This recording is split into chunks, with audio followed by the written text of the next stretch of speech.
Hello dear guys, welcome to my YouTube channel Rashid Anjum sir. हम लोग पढ़ रहे हैं बेटा पॉलिनोमियल, और पॉलिनोमियल का ऑलरेडी हम लोगों ने 6 लेक्चर कवर कर लिया है और इस 6 लेक्चर में हम लोगों ने एक्सरसाइज 2.4 तक पढ़ लिया। आज जो हम लोग पढ़ने वाले हैं वो है इंट्रोडक्शन। और किसका इंट्रोडक्शन? तो एक्सरसाइज 2.5 का। देखो बेसिकली एक्सरसाइज 2.5 में हमें पढ़ना है फैक्टराइजेशन ऑफ पॉलिनोमियल। पॉलिनोमियल की फैक्टराइजेशन क्या होगी? हालांकि आप अगर देखेंगे अलग अलग जो हेल्प बुक होता है उसमें फैक्टराइजेशन चैप्टर को अलग ही कर डाला है और पॉलिनोमियल को अलग, बट एनसीईआरटी ने क्या किया है कि फैक्टराइजेशन एंड पॉलिनोमियल को कंबाइन कर दिया है। पॉलिनोमियल में जो आपको पढ़ने थे फैक्टर्स थ्योरम, रिमाइंडर्स थ्योरम, वो तो आपने पढ़ लिया। अब हम लोग चलते हैं करने के लिए फैक्टराइजेशन, और ये फैक्टराइजेशन आपको एक्सरसाइज 2.4 में भी कुछ क्वेश्चंस दिए हुए हैं, लेकिन आज हम पूरा का पूरा बेसिक आपको फैक्टराइजेशन का पढ़ाएंगे, जिससे ये वाला एक्सरसाइज आपका कवर हो जाएगा। और एक दो क्वेश्चन जो एक्सरसाइज 2.4 में बचेगा जिसे हमें फैक्टराइजेशन करने की जरूरत थी वो भी आपके कवर हो जाएंगे। तो आपका मैं हेडिंग दे लेता हूं फैक्टराइजेशन। आज बच्चों बेसिकली हम लोग फैक्टराइजेशन पे बात करेंगे। अब ये फैक्टराइजेशन क्या होता है, बात यहां आती है कि फैक्टराइजेशन क्या होता है। तो इस फैक्टराइजेशन को समझने के लिए आपको एक टर्म जानना बहुत ज़रूरी है, और वो कौन सा टर्म? तो फैक्टर्स। आपको सबसे पहले समझना पड़ेगा कि फैक्टर्स होता है क्या है।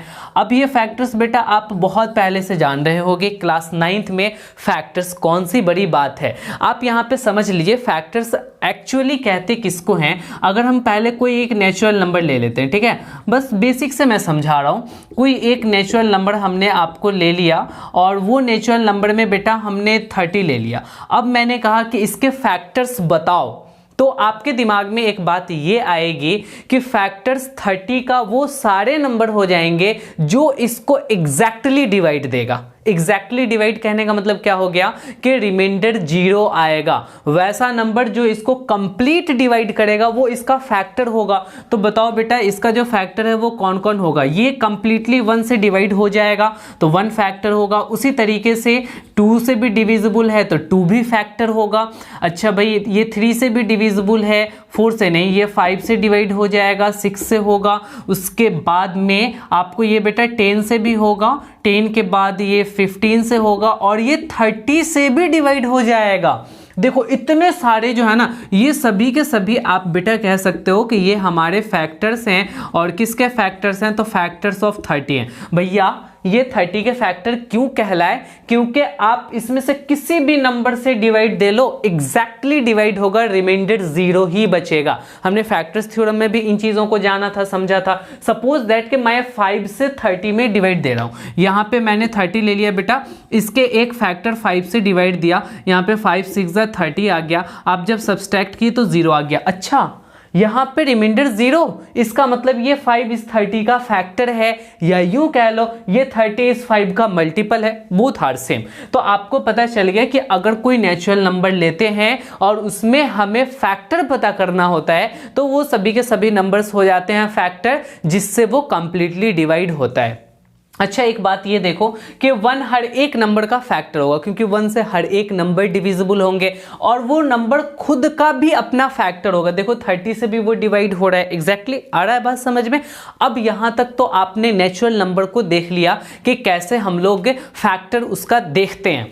अब नेचुरल नंबर के फैक्टर्स के बाद एक्चुअली इस वाले चैप्टर में आपको फैक्टर समझना पड़ेगा पॉलिनोमियल का फैक्टर। अब पॉलिनोमियल का फैक्टर क्या होगा? तो यहां पे समझो, अगर सपोज दैट मैंने यहां पे ले लिया बेटा 5xy, ठीक है। अब ये आपका एक टर्म है, या फिर यूं कह लो कि एक अलजेब्रिक एक्सप्रेशन हो गया, या फिर टर्म कह लो। आपको इसका फैक्टर पता करना है, तो इसका फैक्टर कौन होगा? तो ये 5xy 5 से भी एग्जैक्टली डिवाइड हो जाएगा। देखो हम इसे ऐसे लिख सकते हैं 5 × x × y, ठीक है। अब इससे फर्दर वो आपस में मल्टीपल में नहीं लिखा जाएगा। अब ये x और y आगे डिवाइड नहीं होगा, यानी ब्रेक नहीं होगा। तो जब ये ब्रेक नहीं होगा तो x से भी ये डिवाइड हो जाएगा, y से भी ये डिवाइड होगा, और 5 से भी ये डिवाइड होगा। इसका मतलब कि इसके फैक्टर्स कौन कौन से हो गए बच्चों? तो ये सभी के सभी हो गए। ये हो गए आपको फैक्टर्स। किसके फैक्टर्स हो गए? तो बेटा फैक्टर्स ऑफ 5xy, ठीक है। अब यहाँ पे देखो 5 से, अब तुम्हारे दिमाग में बात आ रही होगी सर ये 5 से कैसे डिविजिबल है और एग्जैक्ट कैसे डिविजिबल है। तो यहाँ पे आप देखो 5xy को आप 5 से देखो, 5 से 5 ये एग्जैक्टली xy टाइम्स में कटेगा। अच्छा ये x से डिविजिबल है तो यस 5xy जो है वो x से भी डिविजिबल है बेटा, x से x गया तो यहाँ पे 5y बचा। उसी तरीके से ये आपका 5xy y से भी डिविजिबल है, इसका मतलब क्या हो गया कि 5x बचा। आपको यहाँ से ये पता चला कि इसके फैक्टर्स कौन कौन से होंगे। आपने बताया कि 5 होंगे, x होंगे एंड y होंगे। हम एक और एग्जांपल लेते हैं और उसमें हमने इस तरीके से लिख दिया कि 2x into 3 minus 2y। Exactly देखो बेटा मैंने ऐसे करके लिख दिया। अब आपको बताना है कि यहाँ पे कितने सारे फैक्टर्स हैं, तो आप ये कहोगे कि सर इसे हम ऐसे लिख सकते हैं 2 into x into 3 minus 2y। इसका मतलब ये हो गया कि इसमें 3 फैक्टर्स हैं, एक ये 2 फैक्टर हो गया, दूसरा 3x फैक्टर हुआ और जो तीसरा है वो 3 माइनस 2y फैक्टर हो गया, क्योंकि इन तीनों फैक्टर से ये एग्जैक्टली डिवाइड हो जाएगा और जैसे ये डिवाइड होगा तुम कह दोगे कि वो उसका फैक्टर है। अच्छा अब आपके दिमाग में ये बात होगी कि किसी भी अलजेब्रिक एक्सप्रेशन का यहाँ पे जो फैक्टर्स है वो क्या क्या हो सकता है। तो अलजेब्रिक एक्सप्रेशन का जो फैक्टर्स है वो आपके नंबर्स भी हो सकते हैं, वो आपके वेरिएबल भी हो सकते हैं और वो खुद अलजेब्रिक एक्सप्रेशन भी हो सकता है। यहां तक की बातें आपको क्लियर है। जैसे कि ये बेटा हो गया आपका नंबर, ठीक है, एक फैक्टर नंबर हो गया। ये आपका क्या हो गया, वेरिएबल हो गया, तो वेरिएबल भी एक फैक्टर हो सकता है। तुम यहां से कह सकते हो कि अलजेब्रिक एक्सप्रेशन भी एक फैक्टर हो सकता है।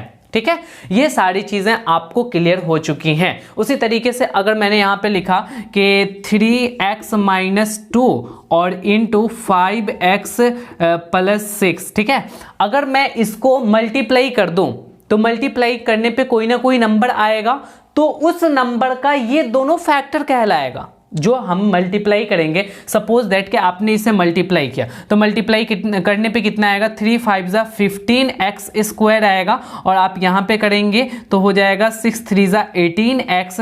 ठीक, यहाँ पे होगा माइनस 5 2 जा 10x और माइनस में 12 हो जाएगा बेटा। आप इसको आगे बढ़ो तो आप कहोगे 15x स्क्वायर और 18x माइनस 10x कितना होगा, तो प्लस 8x और माइनस में 12। एग्जैक्टली आप ये कह सकते हो कि 15x square plus 8x minus 12 का 2 फैक्टर हुआ और वो 2 फैक्टर कौन सा हुआ, तो 3x minus 2 and 5x plus 6। ये दोनों अलग अलग इसके फैक्टर्स हैं, क्योंकि ये इस दोनों से ये क्या होगा ना, एग्जैक्टली अलग अलग डिविजिबल होगा। तो आपको फैक्टर्स का कंसेप्ट क्लियर हो गया। तो जब आपने फैक्टर समझ लिया तो इसके बाद आपको फैक्टराइजेशन समझना है। हमने बात किया था बेटा पॉलिनोमियल का फैक्टराइजेशन। तो अगर मान लो कि हमने एक पॉलिनोमियल px ले लिया और px को हमने डिवाइड दिया बेटा gx से, ठीक है, और जब हम डिवाइड दे रहे थे जो इसका जो रिमाइंडर आ गया ना बेटा, तो इसका रिमाइंडर आपका एग्जैक्टली कितना आया, तो रिमाइंडर आया 0। जैसे ही रिमाइंडर 0 आया तो तुम क्या कहोगे कि सर px का जो फैक्टर है ना वो आपका gx हो जाएगा। ये बेटा फैक्टर हो जाएगा। एग्जैक्टली इसका फैक्टर gx क्यों होगा, क्यों, क्योंकि इससे डिवाइड देने पर रिमाइंडर 0 आ रहा है। अगर 0 आ रहा है तो वो उसका फैक्टर हो गया। 0 आ रहा है कहने का मतलब क्या हो, एग्जैक्टली डिवाइड दे दिया। तो आपने फैक्टर को बहुत अच्छे से समझ लिया। फैक्टर समझने के बाद अब व्हाट इज फैक्टराइजेशन, हम लोग चलते हैं फैक्टराइजेशन पे। आपने इसको वीडियो पॉज कर करके डाउनलोड कह रहे हैं, आपने इसको बेटा कॉपी कर लिया होगा, ठीक है। तो अगर आपने कॉपी नहीं किया है तो आप एग्जैक्टली चले जाओ, डिस्क्रिप्शन बॉक्स में लिंक दिया होगा, वहां से पीडीएफ डाउनलोड कर लोगे, ठीक है, डाउनलोड। आप देखो यहाँ पे फैक्टराइजेशन, अब समझते हैं कि फैक्टराइजेशन क्या होगा। तो फैक्टराइजेशन एक प्रोसेस है और वो ऐसा प्रोसेस है, पहले डेफिनेशन देख लो, it is a process, it is a process to express a number, एक नंबर को या ए नंबर और एन अल्जेब्रिक एक्सप्रेशन,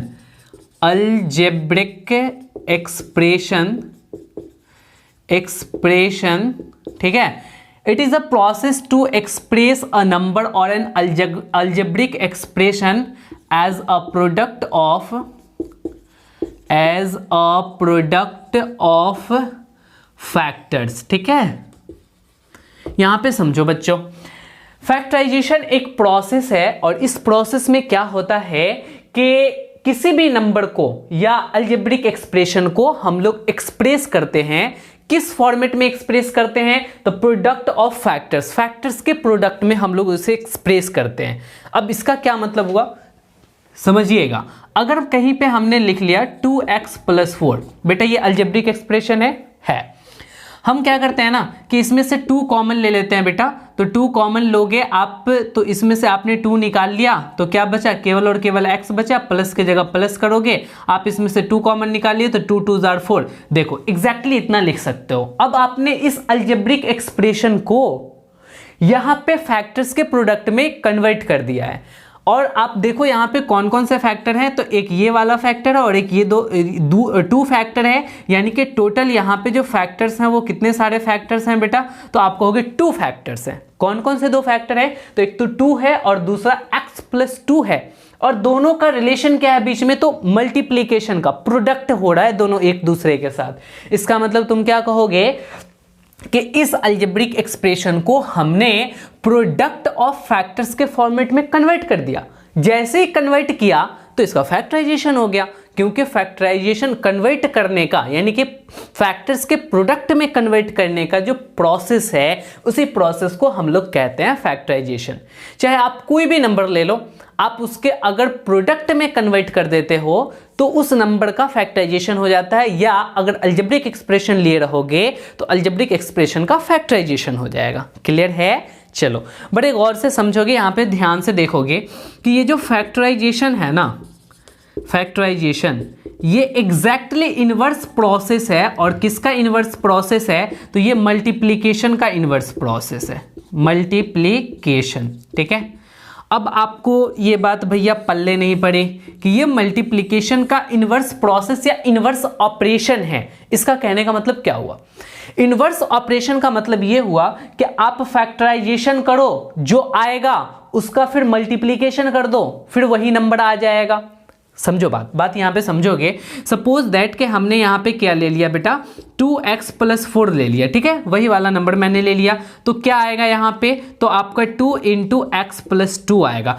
अभी मैं आपसे ये कहूं कि बेटा आपने इसको इसमें कन्वर्ट किया, यानी अलजेब्रिक एक्सप्रेशन को प्रोडक्ट ऑफ फैक्टर में कन्वर्ट करने का प्रोसेस क्या कहलाया? तो तुम कहोगे सर ये फैक्टराइजेशन कहलाया। तो हमने यहां पे क्या किया बेटा? फैक्टराइज कर दिया। ठीक है, फैक्टराइज मैंने इसलिए कहा क्योंकि आपने अलजेब्रिक एक्सप्रेशन को प्रोडक्ट ऑफ फैक्टर कर दिया। एग्जैक्टली उसी तरीके से सपोज दैट मैं आपको बोलूं इसको बेटा मल्टीप्लाई करो, तो 2 को x से मल्टीप्लाई करोगे तो 2x आएगा, फिर 2 को 2 से मल्टीप्लाई करोगे 4 आएगा।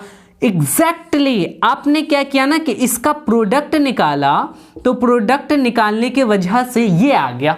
तो आप क्या कहोगे कि फैक्टराइज कर रहे हैं फिर प्रोडक्ट निकाल रहे हैं तो वही नंबर आ जा रहा है। इसका मतलब कि फैक्टराइजेशन एंड मल्टीप्लिकेशन दोनों एक दूसरे का इनवर्स प्रोसेस है। इसीलिए मैंने यहां पे देखो एक एरो इधर दे दिया और दूसरा एरो इधर दे दिया। आप इसको इसमें कन्वर्ट करो, फिर उसको इसमें कन्वर्ट कर दो, फिर वही नंबर आने को है। ठीक है, यहां तक की बात क्लियर है भैया? क्लियर है आपकी बात? हाँ, तो चलो भाई, हमने क्या किया ना कि आपको फैक्टराइजेशन से पहले फैक्टर्स बताया, फिर फैक्टराइजेशन क्या होता है ये कॉन्सेप्ट मैंने बताया, फिर आपको मैंने फैक्टराइजेशन एंड मल्टीप्लिकेशन का मतलब क्या है, इन सारी चीज़ों को मैंने आपका क्लियर कर दिया। अब इसके बाद आती है बात कि सर फैक्टराइजेशन कैसे करेंगे। यहाँ पे जो हमने किया है ये अलग अलग मेथड्स है फैक्टराइजेशन का, उन सारे मेथड्स को अभी हम लोग देखने वाले हैं। तो आप फटाफट से इसे नोट डाउन करो, फिर हम चलते हैं आगे की तरफ। ठीक है, मैंने आपको बेटा बार बार ये कहा कि आपको एग्जैक्टली फ्री नोट्स, ठीक है, उसके लिए आपसे मैं 1 रुपया भी नहीं चार्ज कर रहा हूं और आपके लिए मेहनत कर करके मैं नोट्स तैयार कर रहा हूं, जो कि आपके डिस्क्रिप्शन बॉक्स में लिंक में दिया हुआ होता है। आप क्या करो कि उसको डाउनलोड करके PDF अपना नोट्स तो बनाओ ही, साथ में उसको शेयर भी करो अपने फ्रेंड्स के साथ। और प्लीज़ सपोर्ट में, आप मुझे सपोर्ट कीजिए, इस चैनल को सब्सक्राइब कर करके और अपने फ्रेंड्स के साथ शेयर कर करके, जो आप ही के क्लास में या आपसे सीनियर है या आपसे जूनियर है। उससे क्या होगा कि वो भी बच्चे उस चीज़ का फ़ायदा उठाएंगे और अपनी फैमिली धीरे धीरे बड़ी हो जाएगी। ठीक है, तो एक दिन अपनी फैमिली बहुत बड़ी होने वाली है। ठीक है, बाद में ये चीज़ें आपको भी यादें रहेंगी कि हाँ एक दिन मैं इन्हीं चीज़ों से कर रहा था और फिर आज ये चीज़ यहाँ तक पहुँच गई है। चलो भाई, हमारे प्रमोशन की बहुत सारी बात हो गई, ठीक है, आप सपोर्ट करेंगे, हमें उम्मीद है। आगे चलते हैं, हम लोग देखते हैं कि फैक्टराइजेशन की क्या क्या मेथड्स हैं। तो हम हेडिंग लगाते हैं methods of factorisation, methods of factorisation, ठीक है। फैक्टराइजेशन की क्या क्या मेथड्स हैं उनको हम लोग देख रहे हैं, ठीक है। पता है, मैं जब कहता हूँ कि बेटा आप इस को चैनल को अपने शेयर करो, ठीक है, अपने फ्रेंड्स के साथ, तो बहुत सारे बच्चे क्या है कि अपने फैमिली मेम्बर्स के साथ शेयर कर देते हैं, तो वहाँ से वो लोग वहाँ तक अगर पहुँचती है हमारे लेक्चर तो उनसे उनको कोई फ़ायदा नहीं होने वाला है। आपको हमें सपोर्ट करने का मतलब ये बनता है कि आप अपने फ्रेंड्स के साथ शेयर करो ताकि वो इसका फ़ायदा उठाए और सही जगह पे पहुँचे, क्योंकि सभी लोग को इस पढ़ाने से क्या मतलब है या फिर पढ़ने से क्या मतलब है, जो लोग पढ़ चुके हैं, सपोज दैट कि आपने चचा, ताऊ, ठीक है, मम्मी वगैरह को शेयर कर दिया तो वो लोग तो सब्सक्राइब कर भी लेंगे तो बहुत ज़्यादा फायदा नहीं उठा पाएंगे। चलो भाई देखो, मेथड्स ऑफ फैक्टराइजेशन, फैक्टराइजेशन का क्या मेथड है। तो जो सबसे पहला मेथड है उस मेथड को हम लोग देख रहे हैं बेटा, वो है कि factorisation by grouping, factorisation by grouping.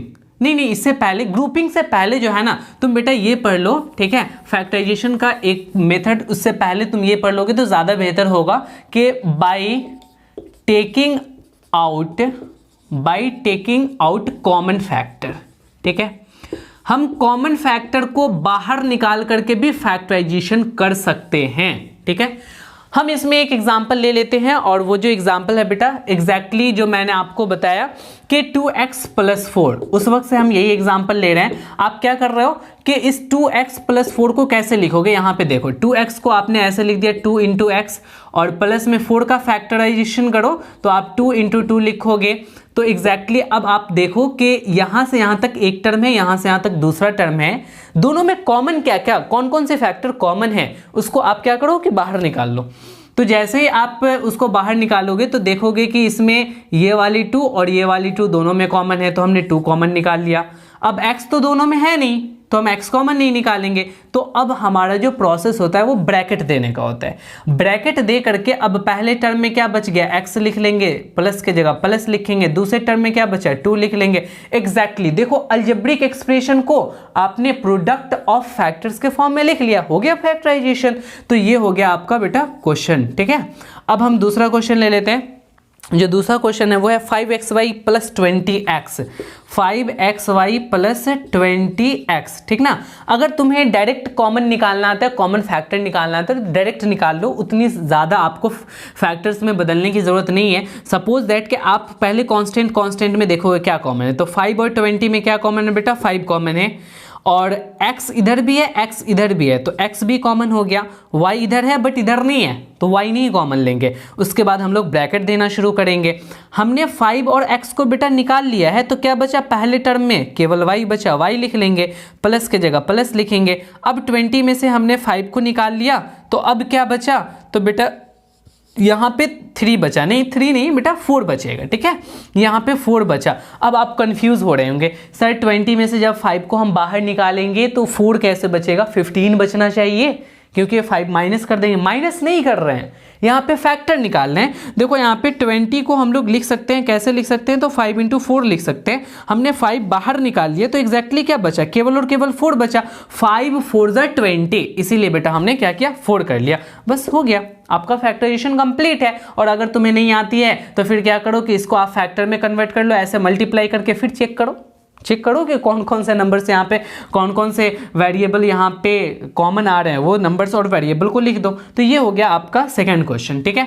और सारे क्वेश्चंस को हम लोग देख लेते हैं। तीसरा क्वेश्चन ले लेते हैं, 5a × b + c और उसके बाद है -7b × b + c। एग्जैक्टली यही आपका क्वेश्चन है। अब आपको यहाँ पे देखना है कि यहाँ पे कॉमन क्या क्या निकल रहे हैं, कॉमन फैक्टर्स कौन कौन से हैं। तो कांस्टेंट में कुछ कॉमन नहीं है, 5 7 में कॉमन नहीं है, a और b में कोई कॉमन नहीं है, लेकिन हाँ यहाँ एक फैक्टर b प्लस सी है और यहाँ भी b प्लस सी है, तो आप क्या करेंगे, b प्लस सी कॉमन निकाल लेंगे। ये ब्रैकेट के साथ था तो ब्रैकेट के साथ ही कॉमन निकालेंगे, ठीक है। उसके बाद आप क्या करोगे कि बस ब्रैकेट देकर करके जो जो पहले टर्म में और दूसरे टर्म में बचे हैं उसको डायरेक्टली लिख दोगे। तो यहाँ पे आपने क्या किया ना बेटा, b प्लस सी निकाल लिया तो 5a बच गया, तो यहाँ पे आप लिख लोगे 5a, माइनस की जगह माइनस, b प्लस सी निकाल लिया तो क्या बचा, 7b बचा। बस हो गया, कहानी खत्म। इतने हिसाब में ये फैक्टराइजेशन हो गया। अब देखो ये एक अलजेब्रिक एक्सप्रेशन था, यहाँ पे दो फैक्टर्स बन गए, एक फैक्टर b प्लस सी हुआ, दूसरा 5a माइनस 7b हो गया। अब हम लेते हैं नेक्स्ट क्वेश्चन, ठीक है। और उस क्वेश्चन में आप ध्यान देंगे तो 6 into 2a plus 3b square, 2a plus 3b square, और आगे है -8, और उसके बाद कह रहा है 2a plus 3b, 2a plus 3b। अब यहाँ पे आपको दिमाग लगाने की जरूरत है। देखो सबसे पहले कांस्टेंट में कॉमन देखेंगे, 6 और 8 में क्या कॉमन हो सकता है, तो आप कहोगे सर 2 कॉमन होगा।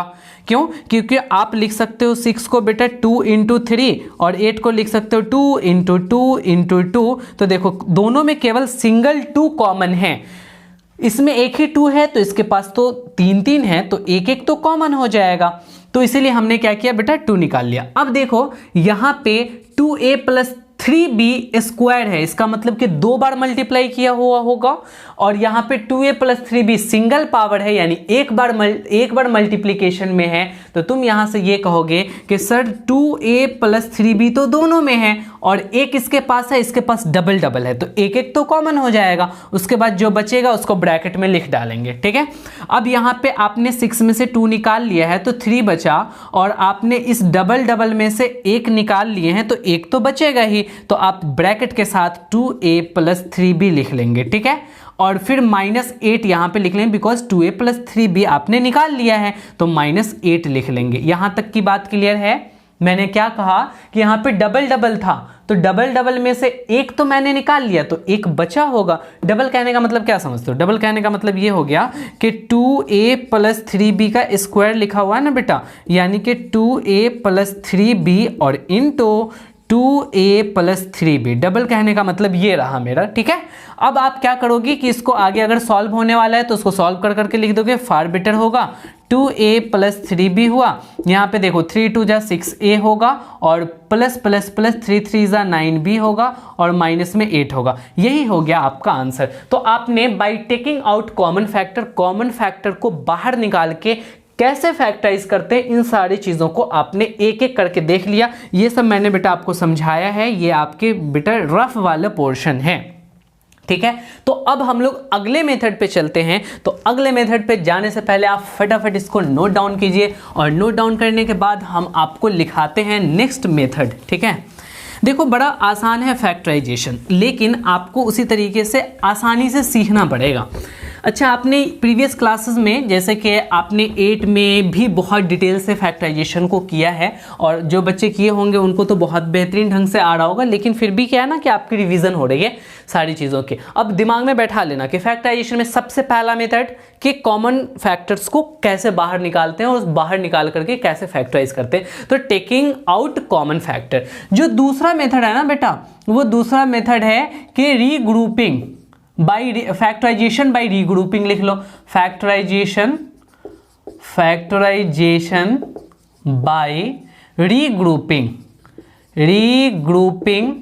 टर्म्स, ठीक है। ये आपका हो गया बेटा सेकंड वाला मेथड।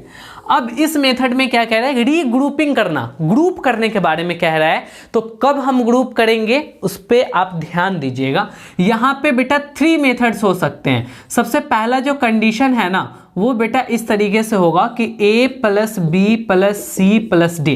खास बात यहाँ पे ये होगा, आप ध्यान रखेंगे कि रीग्रुपिंग मैक्सिमम टाइम्स उसमें होता है जहाँ पे 4 टर्म्स होते हैं, ठीक है, 4 टर्म्स। तो अगर आपको 4 अलग अलग टर्म्स दिया हुआ है a b c d, तो पहला आप जो है a और b का ग्रुप बना लो और c और d का ग्रुप बना लो, यानी पहले दूसरे और तीसरे चौथे से ग्रुप बन जाएगा, और आप इस दोनों में से कॉमन निकाल लो। एग्जैक्टली ये पहला मेथड हो गया, यानी रीग्रुपिंग का। अब हम चलते हैं सेकंड मेथड में, और कैसे रीग्रुप किया जा सकता है।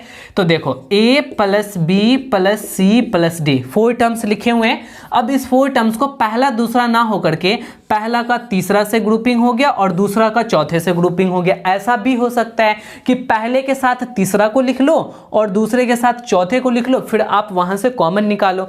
तीसरा एक और तरीका क्या हो सकता है कि आप इसको ऐसे कर लो, a plus B plus C plus D, पहला दूसरा और पहला तीसरा के साथ नहीं होकर के पहले का चौथे के साथ हो गया और दूसरे का तीसरे के साथ हो गया। ऐसा भी ग्रुपिंग हो सकता है। यही 3 ग्रुपिंग का बेटा तरीका है, मेथड्स हैं, और इसी तरीके से आप जो है ना किसी भी क्वेश्चंस को ग्रुपिंग करके काम बना सकते हो। चलो हम इसमें सबसे पहले आपको क्वेश्चन ले लेते हैं बेटा, क्वेश्चन नंबर 1, ठीक है, और वो ये रहा आपका,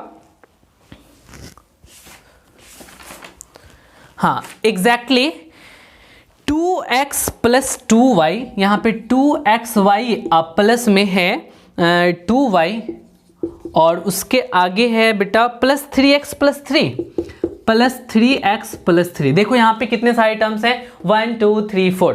इट में भी यहाँ पे ग्रुपिंग हो सकता है। अब यहाँ 2xy और 2y में यहाँ पे आप देखोगे तो कॉमन निकल रहा है। पहले दोनों में यहाँ भी 2 है, यहाँ भी 2 है, यहाँ भी y है, इस दोनों में कॉमन निकल रहा है, तो अभी ग्रुपिंग करने की जरूरत नहीं है। यहाँ 3 है, दोनों में 3 कॉमन है, तो यहाँ भी निकल रहा है। तो जहां पे आपको जनरली कॉमन निकल जाए वहां हम कॉमन निकाल लेते हैं, ग्रुपिंग नहीं करते। जहां पे हमें कॉमन निकालने में ही दिक्कतें आ रही हैं तो वहां पे हम ग्रुपिंग कर करके देखते हैं, आगे बढ़ते हैं। यहाँ पे हमने क्या किया कि पहले का दूसरे से ग्रुपिंग किया और तीसरे का चौथे से ग्रुपिंग किया। जैसे ही ग्रुपिंग किया तो यहाँ पे आप देख लो, अब इस दोनों में कॉमन क्या क्या निकलने वाला है, 2y इसके पास भी है, 2y उसके पास भी है, तो कॉमन निकल गया। इसमें 2y मैंने निकाला तो x बचा, प्लस के जगह प्लस, और 2y तो आपने निकाल लिया। जब यहां से पूरी की पूरी आपने टर्म्स को ही बाहर निकाल ली तो अब वहां पे क्या बचा, तो वहां पे तो कुछ नहीं बचा। अब वहां पे क्या लिखेंगे सर, 0? नहीं, 0 नहीं लिखेंगे बेटा, यहां कुछ नहीं बचा तो 1 बचा। 1 इसलिए कि 1 तो हर एक नंबर्स का फैक्टर होता है। हम यहां पे ऐसे कर दें बेटा, इंटू 1 कर दें तो 2y निकल गया, 1 बचा रह गया। 1 तो हर एक नंबर्स में मल्टीप्लाई कर सकते हो, यानी हर एक नंबर का 1 फैक्टर होता है। मैंने आपको फैक्टर्स के वक्त ही बताया था। तो अब यहां पे हम आगे बढ़ेंगे, दोनों में प्लस प्लस है तो प्लस कॉमन हो जाएगा, दोनों में 3 है तो 3 कॉमन हो जाएगा। इसमें क्या बचेगा, x, और प्लस के जगह प्लस, 3 निकल गया तो क्या बचा बेटा, 1 बचा। अब भी आगे आप देखो तो कोई कॉमन निकलने वाला है, तो आप ध्यान दोगे तो पता चलेगा कि x प्लस 1 इस वाले टर्म में भी है, इस वाले टर्म में भी है, इस दोनों टर्म में x प्लस 1 है। तो तुम क्या करोगे कि x प्लस 1 को कॉमन निकाल लोगे। जैसे ही कॉमन निकालोगे तो यहाँ क्या बचेगा, 2y बचेगा, और यहाँ क्या बचेगा बेटा, प्लस 3 बचेगा। लो भैया, इस वाले क्वेश्चन में आपने क्या किया कि पहले दूसरे और तीसरे चौथे का ग्रुपिंग कर लिया। अब देखो, अब मैं एक दूसरा क्वेश्चन दे रहा हूं, क्वेश्चन नंबर 2 दे रहा हूं, और ये सेकंड क्वेश्चन देखना, 15pq और आगे है प्लस में 15, फिर कह रहा है 9q, ठीक है बेटा, 9q और प्लस 25p। यहां पे ध्यान देना, अब हम अगर पहले दूसरे का ग्रुपिंग करते हैं तो पहले दूसरे का ग्रुपिंग करने पे 15 कॉमन निकल जाएगा, ठीक है, ये तो सही है। और तीसरे चौथे का कर रहे हैं तो कुछ भी कॉमन नहीं निकल रहा है, 1 के अलावा कुछ भी कॉमन नहीं है। यहाँ पे q इसमें है तो इसमें नहीं, 9 है तो यहाँ 9 नहीं, ठीक है, या 9 का कोई अगला फैक्टर, 25 का कोई फैक्टर्स और 9 का फैक्टर भी कॉमन नहीं है। तो हमें एग्जैक्टली क्या करना चाहिए, अब रीग्रुपिंग करना चाहिए। अब सोचना पड़ेगा कि किसको किसको एक साथ लूं तो जाकर के हमें क्या हो जाएगा कि फैक्टर कॉमन निकलना शुरू हो जाएगा। तो यहाँ पे आप देखो कि अगर पहले को बेटा तीसरे के साथ, तो यहाँ पे क्यों है 15 9 में कॉमन होता ही है। अब देखो 15 को यानी कि दूसरे को चौथे के साथ, तो यहाँ भी आप देखोगे 15 और 25 में कॉमन हो रहा है। तो अब आप क्या करो कि ये वाला प्रोसेस को आप फॉलो करो और आगे बढ़ो। आप क्या करोगे कि बेटा इस 15pq के साथ इसका पार्टनर कौन बनेगा, तो 9q बनेगा, तो प्लस 9q को साथ लगा देंगे। फिर हम क्या लिखेंगे, प्लस 15। अब देखो इसका पार्टनर ये है तो प्लस 25p को इसके साथ लगा देंगे। बोलेंगे चलो आगे बढ़ो भैया, अब इसमें से कॉमन निकालेंगे। ग्रुपिंग करने के बाद आपका सेकेंड स्टेप जो होना चाहिए वो कॉमन का होना चाहिए। आप इस दोनों में से कॉमन निकालो बेटा। तो 9 और 15 में क्या कॉमन है, तो 3 कॉमन है, ठीक है, क्योंकि 3 3 ज़ा 9, 3 5 ज़ा 15। और नहीं समझ में आता है तो मैंने बताया ना बेटा कि 15 को 3 इंटू 5 लिख लो और 9 को 3 इंटू 3 लिख लो, ठीक है। तो यहाँ पे देखो, यहाँ भी 3 है, यहाँ भी 3 है, ठीक है। अब यहाँ पे क्या है ना, आपने 3 कॉमन निकाल लिया और दोनों में क्यों शामिल है, तो क्यों भी आपने कॉमन निकाल लिया। तो 3 और क्यों आपने निकाल लिया, तो इसमें क्या बचा, 15 में से 3 निकाल लिया तो 5 बचा, ठीक है। और आपने क्यों बाहर निकाल लिया तो क्या बचा, p बचा, प्लस के जगह प्लस लिखेंगे। 9 में से 3 मैंने निकाला तो 3 बचा और क्यों तो हमने बाहर निकाल ही रखा है, यानी 5p + 3 बचा। अच्छा, इस दोनों में आप देखोगे तो 15 और 25 में बेटा पर दोनों में प्लस है तो प्लस ले लेंगे। 15 और 25 में मेरा 5 कॉमन हो जाएगा तो इसमें क्या बचेगा, 3 और प्लस, और यहाँ पे क्या हो जाएगा, 5 5 ज़ा 25 और p तो ऑलरेडी बचेगा बिकॉज p तो बाहर निकला नहीं। तो अब आप ध्यान देना, तो दोनों में फिर से कुछ ना कुछ कॉमन है, और वो क्या चीज़ कॉमन है, तो 5p + 3। देखो यार 5p + 3, देखो ये एडिशन में अगर ऑर्डर चेंज हो जाए ना तो कोई फर्क नहीं पड़ता, इसीलिए यहाँ पे आप ध्यान देंगे 5p + 3 और 3 + 5p बोथ आर सेम, और उसे हम दोनों को कॉमन इस तरीके लिख सकते हैं 5p + 3। 5p + 3 दोनों में था।